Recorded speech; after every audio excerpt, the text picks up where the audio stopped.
हाय everyone. अपन railway NTPC के exam के लिए मैथ्स के पीवाईक्यू क्वेश्चंस को सॉल्व कर रहे हैं।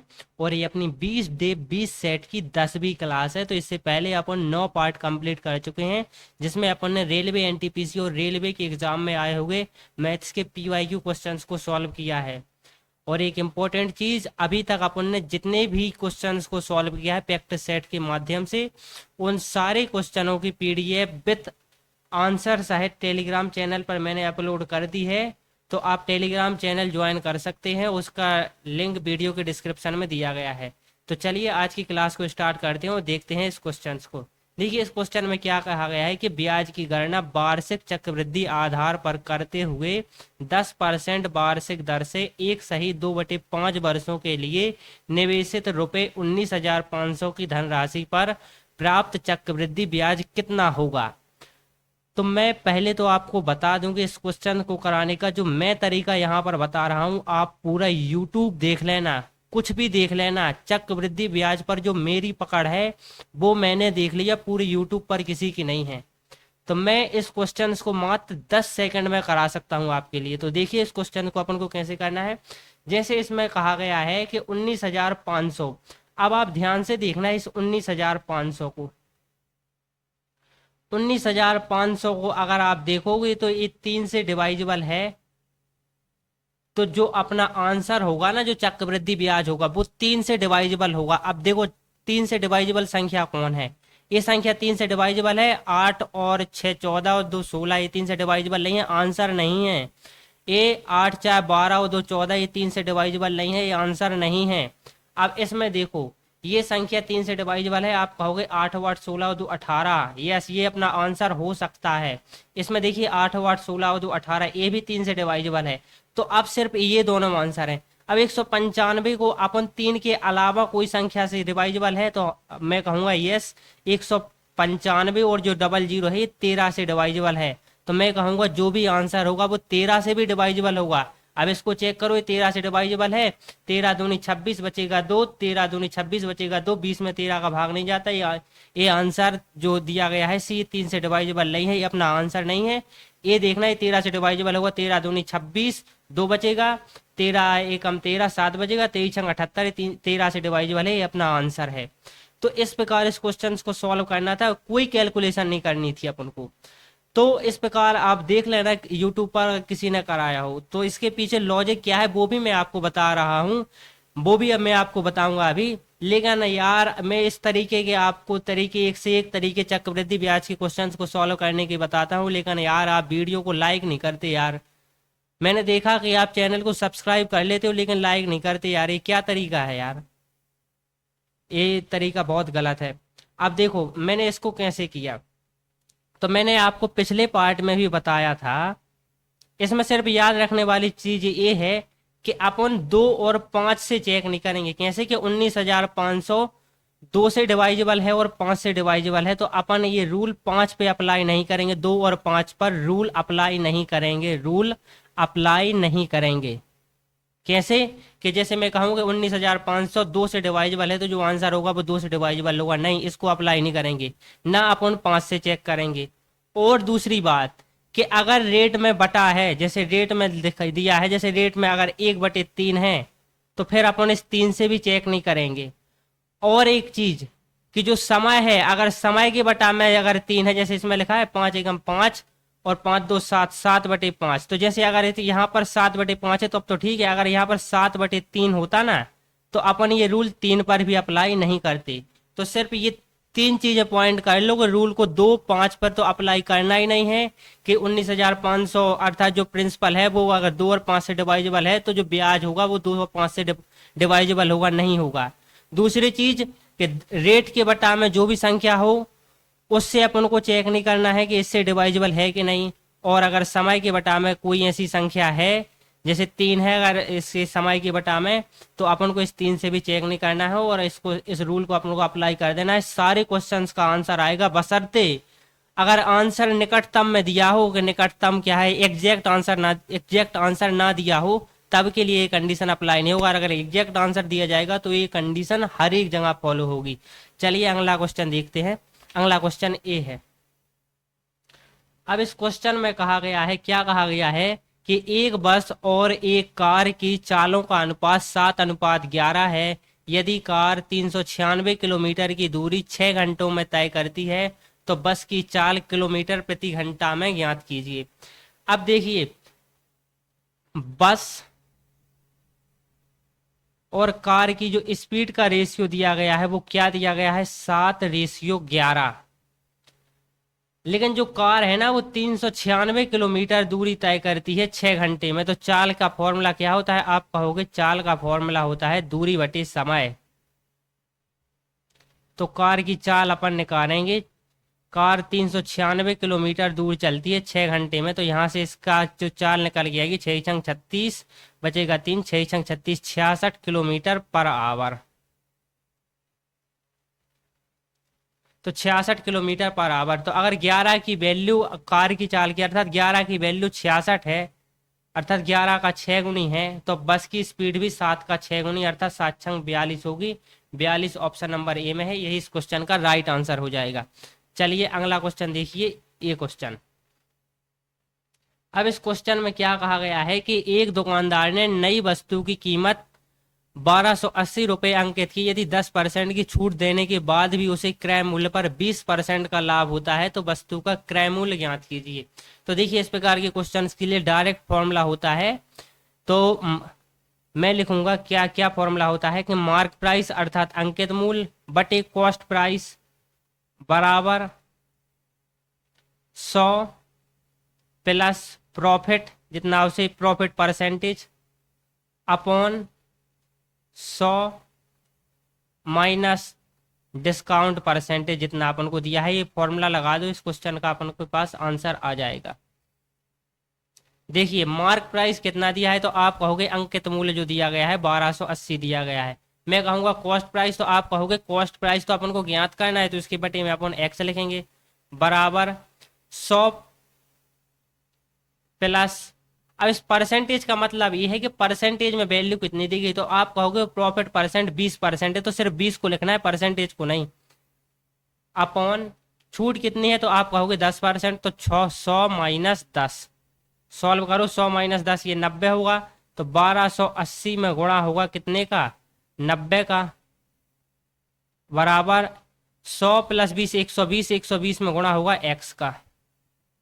तो अब यहां से अपन इस क्वेश्चन को सॉल्व करेंगे, 1280 गुणे 90 बटे 120 बराबर x। सॉल्व कर दो, एक जीरो से एक जीरो को काट दो, 3 तिरका 9, 3 चौका 12, अब 4 एकम 4, 4 ती 12, 4 दूनी 8 और 0 और 32 ती होता है 96, 960 इस क्वेश्चन का राइट आंसर हो जाएगा, जो कि ऑप्शन नंबर बी में दिया गया है। चलिए अगला क्वेश्चन देखिए, अगला क्वेश्चन ए है। अब इस क्वेश्चन में क्या कहा गया है, ध्यान से देखना। इस क्वेश्चन में कहा गया है कि वरुण की आयु उसकी बहन की आयु से 3 गुनी है। अब से 6 वर्ष बाद उन दोनों की आयु का गुणनफल 231 हो जाएगा। वरुण की वर्तमान आयु ज्ञात कीजिए। तो मैं पहले एक सिंपल तरीका बता दे रहा हूं और एक थोड़ा सा एडवांस तरीका होगा, आप दोनों तरीके से देख लेना। देखना, मैं कह रहा हूं कि वरुण की जो बहन की आयु है उसकी जो आयु है वो x है। तो वरुण की आयु कितनी है, तो वरुण की आयु से उसका संबंध किया गया कि बहन की आयु से 3 गुनी है, अर्थात वरुण की आयु उसकी बहन की आयु से 3 गुनी है, तो वरुण की आयु होगी 3x। अब क्वेश्चन ने क्या कहा कि अब से 6 वर्ष बाद, तो 6 वर्ष बाद इसकी बहन की आयु हो जाएगी x प्लस 6 और वरुण की आयु हो जाएगी 3x प्लस 6। ये इनका रेशियो दिया गया है। कहा गया है कि 6 वर्ष बाद उन दोनों की आयु का गुणनफल 231 है, तो इनका और इनका गुणनफल अर्थात x प्लस 6 और 3x प्लस 6 का जो गुणनफल है ना वो दिया गया है कितना, तो वो दिया गया है 231। अब इसको सॉल्व कर दो तो यहां से निकल के आएगा 3x स्क्वायर, 3 का गुणा कर रहे, plus 3 18x plus 6x plus 6 36 बराबर 231। अब आप ध्यान से देखना कि 3x स्क्वायर 18x और 6x हो जाएगा कितना, 18 और 6 24x, तो 3x² प्लस 18 और 6 24x प्लस 36 बराबर 231। अब इस 231 को इस साइड लाएंगे तो ये माइनस में चला जाएगा, तो आएगा 3x² प्लस 24x, तो यहाँ पर आएगा माइनस, और 231 में 36 जाएगा तो आएगा आंसर 195। तो पहले से यहाँ से 3 को अपन कॉमन ले रहे हैं बराबर 0, 3 को अपन हटा रहे हैं तो यहाँ से आएगा क्या, यहाँ देखना आप कि x² प्लस 3 को अपन कॉमन ले रहे हैं ना, तो फिर 8x आएगा, और 3 को यहाँ से भी हटाओ, 3 छंग 18, और फिर बचेगा 1, 3 5 15 65 बराबर 0। अब इसको सॉल्व कर दो, x² प्लस 8x माइनस 65 बराबर 0। तब ऐसी संख्या बताओ कि जिनका गुणा करने पर माइनस 65 आए और जोड़ने घटाने पर 8 आए। तो ऐसी संख्या कौन सी है, तो ऐसी संख्याएं गुणा करने पर 65, तो 13 पाना होता है 65, तो प्लस के 13 ले लो और माइनस के 5 ले लो और माइनस के 65 बराबर 0। अब यहाँ से x को कॉमन ले लो तो आंसर आ जाएगा x प्लस 13, और यहाँ से माइनस 5 को कॉमन ले लो तो x प्लस 13 यहाँ से भी आ जाएगा बराबर 0। तो एक बार x बराबर 5 आई और वैल्यू, और एक बार x बराबर कितनी आई, तो एक बार x बराबर -13 आई। अपन -13 को कंसीडर नहीं करेंगे, -13 को कंसीडर नहीं करेंगे क्योंकि आयु माइनस में नहीं हो सकती, तो आयु का जो मल्टीपल है ना जो x, वो भी माइनस में नहीं हो सकता। तो देखना अपन ने x बराबर 5 को कंसीडर किया, तो यहाँ से उसकी बहन की आयु जो आ गई, वर्तमान आयु वो 5 आ गई, और वरुण की 5 का 3 गुना 5 15 आ गई। तो क्वेश्चन ने अपन से क्या पूछा है कि वरुण की वर्तमान आयु ज्ञात कीजिए, तो वरुण की वर्तमान आयु 15 वर्ष होगी। अब आप ध्यान से देखना, इस क्वेश्चन को अपन एक और तरीके से कह सकते थे, देखना किस तरीके से, कि उन दोनों की आयु का मतलब 6 साल बाद जो उनकी आयु है उसका गुणनफल 231 दिया गया है। ध्यान से देखना, यहाँ पर मैं कहूंगा इस 231 के अभाज्य गुणनखंड लिखो, तो आप कहोगे 231 3 से कटता है तो क्या आएगा, 3 से कटेगा तो क्या आएगा, 3 एकम 3, 3 7 21 बचेगा 2, 3 7 21, 77 को अपन लिख सकते हैं 11 गुणे 7। तो इसके अभाज्य गुणनखंड आए 3 गुणे 11 गुणे 7। तो अपन को उसकी बहन की आयु वो अपन को अब ट्राई तुक्का मारना है कि अपन सपोज करेंगे कि उसकी बहन की आयु अभी जो है वो 11 वर्ष है 6 साल बाद, और उसकी वरुण की आयु 7 21 वर्ष है। तो अगर वरुण की आयु 11 वर्ष है अभी 6 साल, नहीं उसकी बहन की आयु अभी 11 वर्ष है, तो वरुण की आयु 7 21 वर्ष है, तो 6 साल पहले। अब इन दोनों का गुणनफल 231 ही हो रहा है, आप ध्यान से देखना, 11 का और 21 का गुणनफल 231 ही होगा। तो 6 साल पहले स्थिति क्या होगी, तो 6 साल पहले बहन की आयु 5 साल की होगी और वरुण की आयु 15 वर्ष की होगी, और इन दोनों के बीच अनुपात 1:3 का ही है, क्योंकि 6 साल पहले उन दोनों की आयु का रेशियो 1:3 था। तो यहाँ पर देख लो 5 एकम 5, 5 3 15, 1:3 ही है। अगर अपना ए सटीक नहीं बैठता तो अपन अब वरुण की आयु को मानते क्या 11, अभी अपन ने माना वरुण की आयु को 7 गुणे 3, फिर अपन मानते 11 गुणे 3 और उसकी बहन की आयु को 7 वर्ष। तो इस प्रकार अपन इस क्वेश्चन को सॉल्व करते, मात्र 3 या 4 प्रयास में अपन को यहाँ से आंसर मिल जाता। तो अपन ने दोनों तरीके से इस क्वेश्चन को समझ लिया। चलिए अगला क्वेश्चन देखिए, ये है अगला क्वेश्चन। अब इस क्वेश्चन में कहा गया है कि एक घर से 2 वाहन 20 मिनट के अंतराल से 25 किलोमीटर प्रति घंटा की गति से चले। घर की विपरीत दिशा से आ रही एक महिला को कितनी अधिक गति से चलना पड़ेगा ताकि 18 मिनट के अंतराल पर वाहन मिल जाएं। तो अब आप ध्यान से देखना इस क्वेश्चन को, इस क्वेश्चन में की जो लैंग्वेज है ना वो अच्छों का दिमाग चकरा देगी। पहले इस क्वेश्चन को समझिए। इस क्वेश्चन में कहा गया है कि एक घर से 2 वाहन निकले, तो वो वाहन घर से, अगर ये घर है किसी का, ये इसको घर समझ लीजिए आप कि ये घर है, तो अपन को ये नहीं बताया कि घर से वाहन निकलने के बाद के घर की दिशा में आए हैं या घर की दिशा के विपरीत दिशा में गए हैं। ये नहीं बताया, अपन को सिर्फ उस महिला को बताया है कि महिला घर की विपरीत दिशा से आ रही है। जैसे जैसे ये किसी व्यक्ति का घर है, तो उसने ये बताया कि घर का मुख इस साइड है, तो महिला घर की विपरीत दिशा से इस साइड से आ रही। तो अपन को ये नहीं बताया कि वाहन की जो मुख है वो कौन सी दिशा में है। तो जब भी इस प्रकार का क्वेश्चन पूछा जाए तो उस क्वेश्चन की आगे की लैंग्वेज को पढ़ना कि महिला कितनी अधिक गति से चलना पड़ेगा कि ताकि 18 मिनट के अंतराल पर वाहन मिल जाएं। अब देखना है कि 18 मिनट के अंतराल पर उसको वाहन मिलना चाहिए 18 मिनट के अंतराल के बाद। तो इसका मतलब ये है कि जो महिला की चाल है, जो महिला की स्पीड है, जिस महिला की स्पीड से जा रही है वो 25 किलोमीटर प्रति घंटा की स्पीड से अधिक है। तो अब आप देखना ध्यान से कि इस क्वेश्चन को अपन कैसे करेंगे कि दो वाहन के बीच की दूरी कितनी है, दो वाहन के बीच की दूरी 20 मिनट में कितनी होगी, क्योंकि 20 मिनट के अंतराल पर चल रहे। तो आप कहोगे कि उनकी स्पीड कितनी है दोनों की, तो अब मैं कहूंगा 25 किलोमीटर प्रति घंटा। तो 25 किलोमीटर प्रति घंटा की स्पीड से 20 मिनट में कितनी दूरी तय करेंगे, तो 20 मिनट में दूरी तय करेंगे 20/60। जब हम इसको घंटे में बदलेंगे 1 0 से 1 0 हो जाएगा, 25 दूनी 50, 50/6 किलोमीटर दूरी आगे निकल जाएगी। अब जो दो वाहनों के बीच का जो डिस्टेंस हो गया ना ए और बी का, और एक वाहन सपोज करो इस स्थिति में है, एक इस स्थिति में है, दोनों 25 किलोमीटर प्रति घंटा की स्पीड से चल रहा है, तो दोनों के बीच का जो गैप है ना वो 50/6 किलोमीटर का है। अब देखना दोनों की स्पीड 25 किलोमीटर पर आवर है, 25 किलोमीटर पर आवर है। तो अगर महिला हाँ ए वाहन यहां पर मिला और महिला इसी दिशा में जा रही, इसी दिशा में जा रही आगे, और उसको अब बी से टकराना है, तो पहली बात तो महिला की चाल इस ए और बी अर्थात ए की चाल से ज्यादा होगा। तो ए की चाल से ज्यादा का मतलब है कि बी से भी, क्योंकि दोनों की सेम ही है। अब देखना कि इस 50/6 किलोमीटर की दूरी को महिला को 18 मिनट में तय करना है।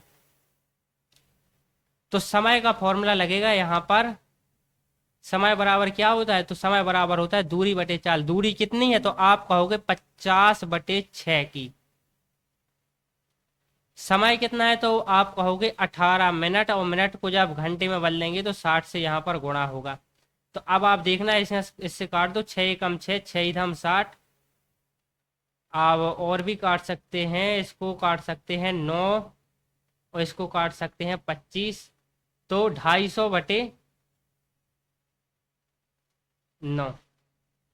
तो जो महिला की स्पीड आई वो आ गई 250/9 किलोमीटर। अब क्वेश्चन ने अपन से पूछा है कि महिला की चाल कितनी ज्यादा है इन 25 किलोमीटर से, तो इसमें से 25 को घटाएंगे। तो अब आप ध्यान से देखना कि आएगा कितना, 250 माइनस 25 नंबर 225/9। 250 में से 225 जाएगा, 25/9, इसको अपन लिख सकते हैं 9 दूनी 18, 7/9। तो 2 सही 7/9 इस क्वेश्चन का राइट आंसर हो जाएगा, जो कि ऑप्शन सी में है। देखिए इस क्वेश्चन को मैंने बहुत अच्छे से कराने की कोशिश की, हो सकता है मेरे द्वारा जो आपको क्वेश्चन कराया गया है पूरे तरीके से समझ में ना आया हो, तो मैं इस प्रकार का क्वेश्चन कल फिर से लूंगा और आपको बहुत अच्छे से समझाने की कोशिश करूंगा। चलिए अगला क्वेश्चन देखिए, ये है अगला क्वेश्चन। अब इस क्वेश्चन में कहा गया है कि दो मीनारों की बीच की क्षैतिज दूरी 40√3 है। तो पहली मीनार की चोटी का अवनमन कोण दूसरी मीनार की चोटी से शीर्ष पर 60 डिग्री है। तो दूसरी मीनार की ऊंचाई 130 मीटर है। तो पहली मीनार की ऊंचाई ज्ञात कीजिए। देखिए इस क्वेश्चन में क्या कहा गया है कि ये दो मीनार हैं, इन दोनों की बीच की दूरी दी गई है कितनी, 40√3 है। क्वेश्चन में कहा गया है कि ये जो बी दूसरी वाली मीनार है ना, बी वाली, इसकी टोटल लंबाई कितनी दी गई है, 130 मीटर। और इसी के इस पॉइंट से ये जो अवनमन कोण बन रहा है ना, इस पहली वाली मीनार के शीर्ष का, ये बन रहा है कितना, 30 डिग्री का। तो अब उनसे इस ए मीनार वाली की ऊंचाई पूछी है। तो ध्यान से देखना कि अगर ये कोण 30 डिग्री है तो ये कोण भी 30 डिग्री होता है। इस फैक्ट को आप याद कर लीजिए कि अवनमन कोण और उन्नयन कोण बराबर होते हैं। तो इस ए मीन आर के लिए ये उन्नयन कोण है, तो ए 30 डिग्री है। ये पूरी लंबाई यहां से लेकर यहां तक की लंबाई 130 मीटर है। और इस पॉइंट से लेकर, ध्यान देना, इस पॉइंट से लेकर अगर मैं इसको नाम दूं, सी नाम दूं, तो यहां तक की दूरी 40√3 है। तो अब आप ध्यान से देखना कि अगर इस त्रिभुज ए बी सी में अगर अपन टेन 30 का मान निकालते हैं, टेन 30, तो वो निकल के आएगा कौन, बी सी अपॉन ए सी, बी सी अपॉन ए सी। अपन को बीसी का नहीं पता कि कितनी लंबाई है, लेकिन अपन को एसी का पता है कि ये कितनी है, 40√3 है। टेन थीटा कितना होता है, तो आप वही होता है 1/√3। तो इसका यहाँ पर गुणा कर दो तो ये वैल्यू आएगी 40√3/√3। √3 से √3 कट जाएगा, तो बी से लेकर सी तक की दूरी ये आई कितनी, 40। तो बस अपना बात बन गया कि बी से लेकर सी तक की दूरी 40 है, तो इस सी तक की दूरी कितनी होगी, तो आप कहोगे 130 में से, क्योंकि यहां तक की दूरी 130 है, तो 130 में से 40 जाएगा तो 90। तो ए इतनी दूरी 90 है, तो ए भी इतनी दूरी कितनी होगी, 90। तो 90 मीटर इस क्वेश्चन का राइट आंसर हो जाएगा, जो कि ऑप्शन नंबर बी में दिया गया है। चलिए अगला क्वेश्चन देखिए, ये है अगला क्वेश्चन। इस क्वेश्चन में कहा गया है कि यदि किसी समांतर चतुर्भुज का एक कोण उसके सबसे छोटे कोण के 3 गुने से 28 कम है, तो समांतर चतुर्भुज के सबसे बड़े कोण का माप ज्ञात कीजिए। तो देखिए, समांतर चतुर्भुज में दो ही कोण अलग अलग होते हैं। जैसे एक कोई समांतर चतुर्भुज है, ध्यान से देखना, अगर ये कोई समांतर चतुर्भुज है तो जितना कोण ये होता है उतना कोण ये होता है, और जितना कोण ये होता है उतना कोण ये होता है। तो अर्थात अगर इसको ए नाम दूं, ए के बराबर है, तो ये ए के बराबर होगा, और ए 180 अंश माइनस ए के बराबर होगा, और ए 180 माइनस ए के बराबर होगा। मैं कहना क्या चाहता हूं कि समांतर चतुर्भुज के कोण तो 4 होते हैं, लेकिन दो कोण आपस में बराबर होते हैं। तो टोटल कितने अलग अलग जो कोण होते हैं वो 2 होते हैं, और उन दोनों में भी दोनों का योग 180 अंश होता है। तो देखिए, और उसमें क्या कहा गया है कि एक कोण उसके सबसे छोटे कोण के 3 गुने से 28 कम है। तो मैं कहूंगा कि सबसे छोटा कोण है कितना, वो x डिग्री का है, x डिग्री का है। तो अब एक सबसे छोटा है तो दूसरा सबसे बड़ा होगा, क्योंकि दो सबसे बड़े होंगे, दो सबसे छोटे होंगे। तो देखना, जो दूसरा कोण है ना, वो इसके 3 गुने से 3x से 28 कम है। इन दोनों का योग कितना होगा, तो इन दोनों का योग 180 अंश होता। तो देखना यहाँ से x प्लस 3x माइनस 28 बराबर 180। तो 3x और 1x हो जाएगा 4x बराबर 180 प्लस, इसमें जो ये माइनस का 28 इस साइड जाएगा, प्लस का, तो हो जाएगा 208। तो देखना यहाँ से x की वैल्यू कितनी आ गई, तो x की वैल्यू आ जाएगी 52। उसने अपन से क्या पूछा है, तो चतुर्भुज के सबसे बड़े कोण, अपन ने सबसे बड़ा कोण पूछा है, तो 3x माइनस 28 की वैल्यू निकालनी है। तो 52 का अपन 3 गुना करेंगे, 52 गुणे 3 माइनस 28। ध्यान से देखना, 3 दूनी 6, 3 5 15, 156। 156 में से 28 घटाओ तो 128 इस क्वेश्चन का राइट आंसर हो जाएगा, जो कि ऑप्शन नंबर सी में दिया गया है। समझने वाली बात यह है कि समांतर चतुर्भुज में 4 कोण होते हैं। ऐसे अगर ये कोई समांतर चतुर्भुज है तो इसमें 4 कोण होते हैं। तो ए कोण अल्फा है तो ए कोण अल्फा होता है, और ये कोण बीटा है तो ये कोण बीटा होता है, और अल्फा प्लस बीटा का योग 180 अंश होता है। ये समझने वाली बात है। चलिए इस क्वेश्चन को देखिए। अब इस क्वेश्चन को अपन को गुणा उड़ा नहीं करना, बहुत सारे टीचर इसमें गुणा करवाते हैं, फिर भाग करवाते हैं, दुनियादारी कराते हैं। देखिए इस क्वेश्चन में क्या कहा है कि 25 प्रेक्षणों का माध्य 36 है, यदि इसके पहले 13 प्रेक्षणों का माध्य 32 है और अंतिम 13 प्रेक्षणों का माध्य 40 है, तो इसका 13वां प्रेक्षण ज्ञात कीजिए। तो मैं कहूंगा कि पहले 13 प्रेक्षण का माध्य कितना है, तो आप कहोगे पहले 13 प्रेक्षण का माध्य दिया गया है कितना, 32, और अंतिम 13 प्रेक्षण का माध्य दिया गया है कितना, 40। तो क्वेश्चन ने अपन से पूछा है कि 13वां प्रेक्षण यहाँ पर टोटल पेक्षण तो है कितने, तो आप कहोगे 26 नहीं 25 पेक्षण है, लेकिन यहाँ पर देखना 13 पेक्षण और 13 पेक्षण 26 पेक्षण होती है। ये एक पेक्षण ज्यादा क्यों आ रहा है, ये एक पेक्षण ज्यादा इसीलिए आ रहा है क्योंकि 13 दो बार काउंट हो गया है। तो देखना है कि अगर पहले 13 पेक्षणों का माध्य 32 है और अंतिम 13 पेक्षणों का माध्य 40 है, तो इन दोनों के बीच का माध्य, अर्थात अगर इसको 13 अलग मान लूं, इसको 13 अलग मान लूं, तो 13 और 13 26 पेक्षणों का जो माध्य होगा ना, वो 32 और 40 के बीच की संख्या होगी, अर्थात 36 होगा। तो 13 26 पेक्षणों का माध्य कितना है, 36 है, और 25 पेक्षणों का माध्य भी 36 है। इसका मतलब ये है कि जो 13वां पेक्षण है वो खुद 36 है।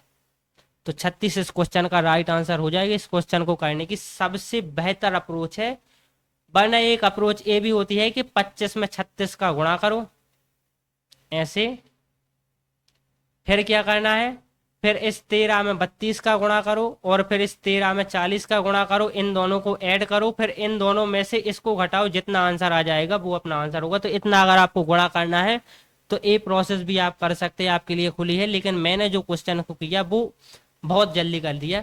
कैसे देखना कि पहले 13 पेक्षणों, पहले तो आप इन 13 और 13 को अलग समझ लो।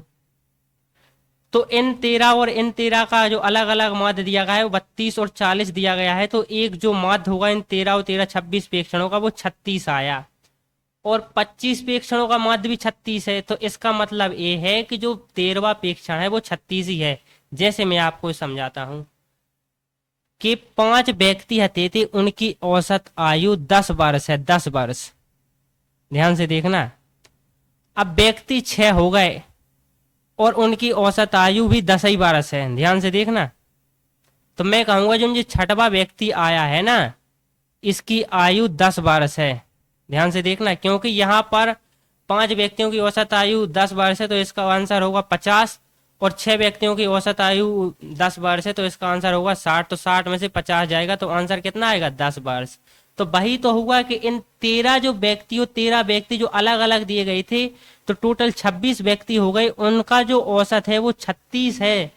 तो जो 25वां पेक्षण आया उसका माध्य भी 26 है, 26 पेक्षणों का माध्य भी 36 है, तो 36 ही इस क्वेश्चन का राइट आंसर हो जाएगा, क्योंकि जो व्यक्ति 13वां था उसका भी वजन 36 ही था। चलिए इस क्वेश्चन को देखिए। अब इस क्वेश्चन में क्या कहा गया है कि किस वर्ष पिछले वर्ष की तुलना में जनसंख्या में प्रतिशत वृद्धि सबसे अधिक हुई है। तो यहां पर देखना 1951 में 10 पे कितने की वृद्धि हुई है, तो आप कहोगे 10 पर 20 की वृद्धि हुई है, अर्थात दोगुने से ज्यादा वृद्धि हुई है। 30 पर कितने की वृद्धि हुई है 1961 में, आप कहोगे 10 पर वृद्धि हुई है 1961 के बाद। इसमें 1971 के बाद भी 10 की वृद्धि हुई है, इसमें भी 10 की वृद्धि हुई है, इसमें भी 10 की वृद्धि हुई है।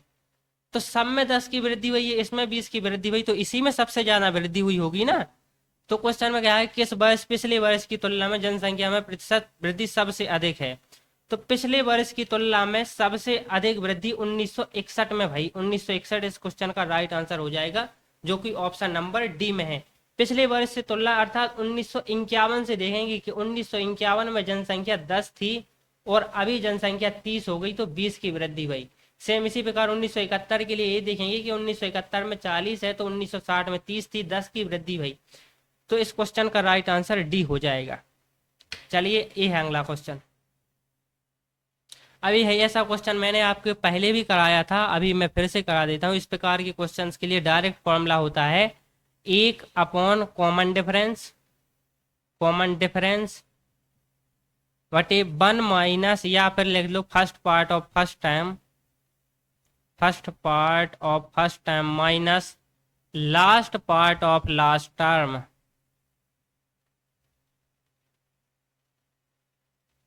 अब देखना 1 अपॉन कॉमन डिफरेंस है कि 5 और 8 के बीच अंतर क्या है, 8 और 11 के बीच, 11 और 14, 14 और 17 सभी के बीच अंतर 3 है ना, तो यही कहलाता है कॉमन डिफरेंस। तो 1 बटे कॉमन डिफरेंस 3 है। First part of first term, पहला टर्म ए है, लेकिन इस पहले टर्म का भी पहला पार्ट हुआ क्या, 1/5, 1/5। तो first part of first term 1/5 है। Last part of last term ए होगा 1/17, तो -1/17। सॉल्व कर दो। अगर 85 इसका अपन एलसीएम ले रहे हैं तो 17 का यहाँ पर गुणा हो जाएगा और यहाँ पर -5, तो 17 में से 5 जाएगा तो आएगा 12। तो 12/85 गुणे 1/3, 3 एकम 3, 3 चौका 12, 4/83 इस क्वेश्चन का राइट आंसर हो जाएगा। 4/85, हम सॉरी 17/85 होता है, तो 4/85 इस क्वेश्चन का राइट आंसर हो जाएगा, जो कि ऑप्शन नंबर बी में दिया गया है। चलिए चलिए, तो अपन ने आज के सारे क्वेश्चंस को कंप्लीट कर लिया है। तो जुड़े रहिए हमारे साथ।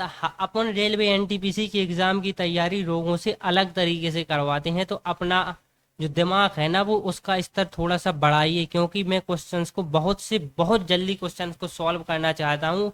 अभी मैं अपना पूरा 100% नहीं दे पा रहा हूँ, क्योंकि मेरे को ये लगता है कि मैं जो बात आपके लिए बोल रहा हूँ वो आपकी समझ में आ भी रही है कि नहीं। तो आप कमेंट के माध्यम से कृपया बताएं कि आपको ये बातें समझ में आती हैं या नहीं।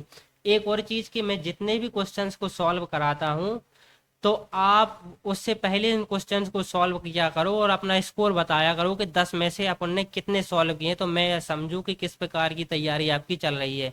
तो चलिए आज की क्लास को समाप्त करते हैं इन्हीं शब्दों के साथ।